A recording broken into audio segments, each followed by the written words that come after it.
जगात 6 जातींचे 5,500पेक्षा जास्त व्याघ्र असून संपूर्ण भारतातील व्याघ्र प्रकल्पासह जंगलांमध्ये सध्या 3,167 पेक्षा अधिक वाघ आहेत. जंगलाचा मुख्य घटक वाघ असून वाघांचे सरासरी आयुर्मान 15 ते 18 वर्षांचे असते. व्याघ्र प्रकल्पातील वाघांची होणारी शिकार थांबवण्यासाठी प्रयत्न करणे गरजेचे असून वाघांचा नैसर्गिक अधिवास जपायला हवा. वन्यजीव संरक्षण गरजेचे असून वन्यप्राण्यांबद्दल युवा पिढीमध्ये जनजागृती आवश्यक आहे, असं प्रतिपादन नाशिकचे सुप्रसिद्ध वन्यजीव छायाचित्रकार अनंत बाळा सरोदे यांनी केलं.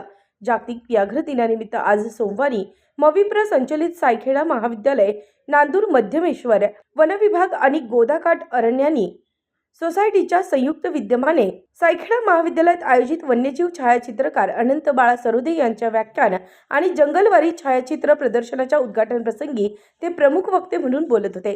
कार्यक्रमाच्या अध्यक्षस्थानी मविप्र संचालक शिवाप्पा पाटील गडाख हे होते. यावेळी प्रमुख अतिथी म्हणून व्यासपीठावर प्राचार्य संजय खैरनार, वनपरिक्षेत्र अधिकारी शेखर देवकर, पोलीस निरीक्षक विकास ढोकरे, उपप्राचार्य डॉक्टर सचिन गोसावी, डॉक्टर सचिन गुरुळे, पक्षीमित्र अनिरुद्ध जाधव, वेद शिंदे, प्राध्यापक डी काजळे, करंजगावचे माजी सरपंच खंडू बोडके पाटील, शरद कुटे, श्याम जोंधळे, अमोल दराडे, पक्षीमित्र गंगाधर आगाव, प्राध्यापक अमोल हांडोरे आदी उपस्थित होते. प्रारंभी सरस्वती प्रतिमा पूजन आणि दीपप्रज्वलन करण्यात आलं.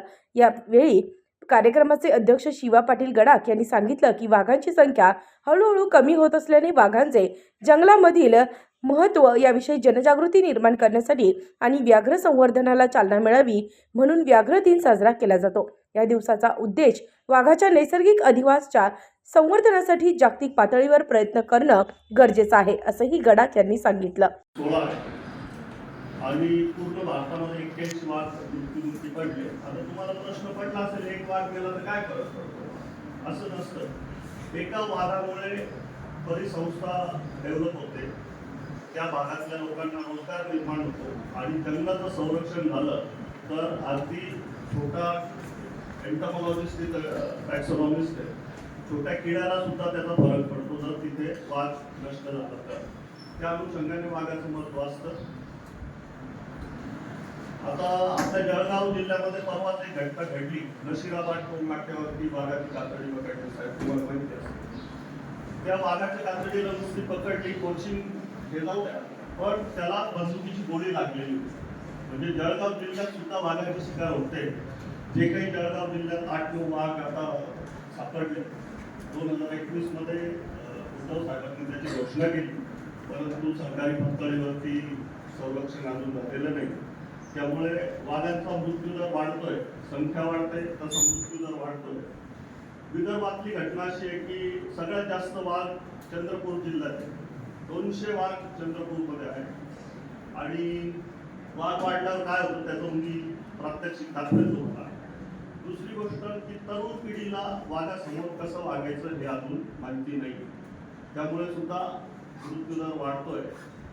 विदर्भातले जे जुने लोक होते, त्या जुन्या लोकांनी वाघाबरोबर समरस होऊन काम केलं म्हणून त्यांचा मृत्यूदर कमी होता.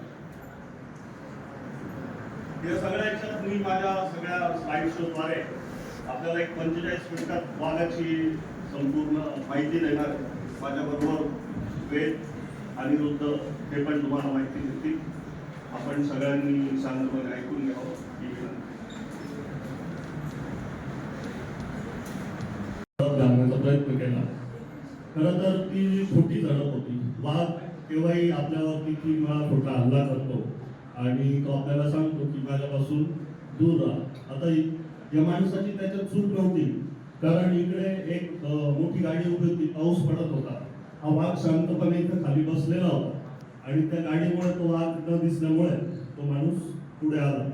3 फुटावरून तो माणूस वाचला आणि जेव्हा तो पुढे आला तर त्याच्या चेहऱ्यावर कुठलीही भीती नव्हती, कारण तो चंद्रपूर मोरली रस्त्यावरती नेहमी ये-जा करतो.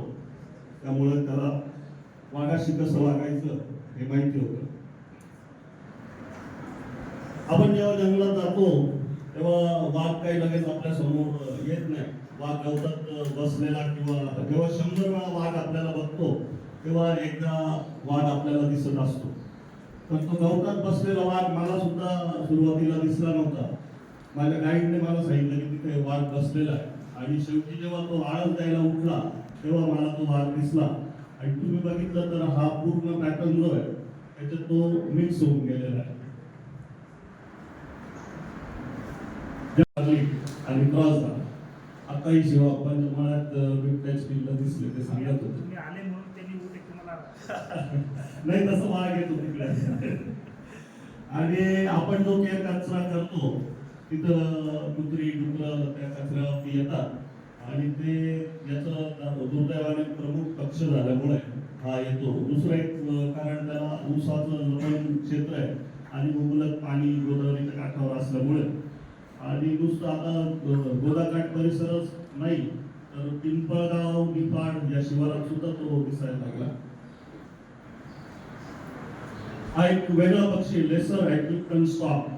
त्याच्या गळ्याला जी पिवळी पिशवी आहे त्या पिशवीमध्ये तो गिधाडासारखं शिकारीचं उरलेलं अन्न खाऊन ते गिळत असतो आणि खाली त्याचं घरटं सुद्धा तिथे आहे वाळलेल्या काड्या वगैरे.